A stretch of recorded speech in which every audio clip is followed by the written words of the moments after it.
We're sitting with Ron Culp at the Arthur Page Society Conference in California, and it's Monday, September 17th in 2007. Thank you for spending some time with us today. It's good to be here. Great. Well, I want to start out talking with you a little bit about how you got into PR and selected that. You graduated from Indiana State University with a bachelor's degree in political science and journalism, correct? In 1970. And you held a series of positions in journalism and local and state government. And then suddenly in 77, you were manager of corporate communications with Eli Lilly. How did all that transpire?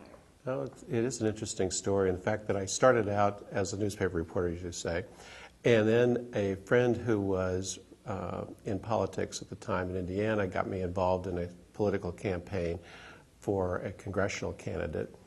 And during that process, this candidate brought in a consultant from the East Coast who worked on the campaign. Long story short, we lost the primary. And as a result of that, the consultant said, you need to get out of Indiana for a while. And I have a couple of campaigns I'm working on in New York State. So why don't you come out to Albany? I looked at the atlas to find out where Albany was. And my wife and I said, what the heck? It sounds like an adventure. So we went out there to work for a year on political campaigns.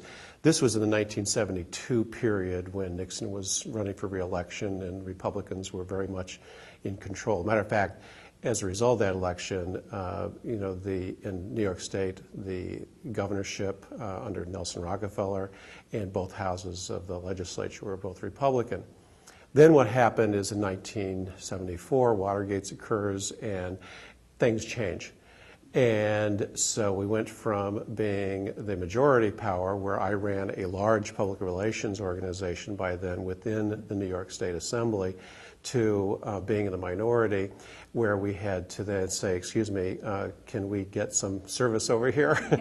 And so things changed a lot. Fortunately, during that time, we befriended a number of people in Albany, including lobbyists for Eli Lilly. And he said, I detect that you're probably not as excited about this whole scene as you used to be. When you're ready, you ought to come and talk to us about a job at Lilly. So I actually went there thinking that I was going to be working in government affairs in Washington and New York. And it turns out that when I showed up, the real need was in media relations. So I went into Lilly as department head of media relations. Wow. Was that a difficult transition? A big transition. Back then I had lots of hair, and I had very curly Afro-style hair. And I walk in, I knew I had to wear a three-piece suit. Back then it was a three-piece suit, so I had an ill-fitting three-piece suit. And I have a picture of this, my first day on the job when the employee publication comes and takes your picture.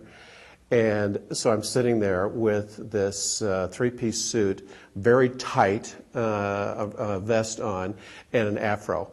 And they still hired me. I remember those days. Yeah. I wasn't alone. Yeah, right, you weren't. Yeah. Well, let's jump to 1982 and talk about Oriflex. Sure. Okay.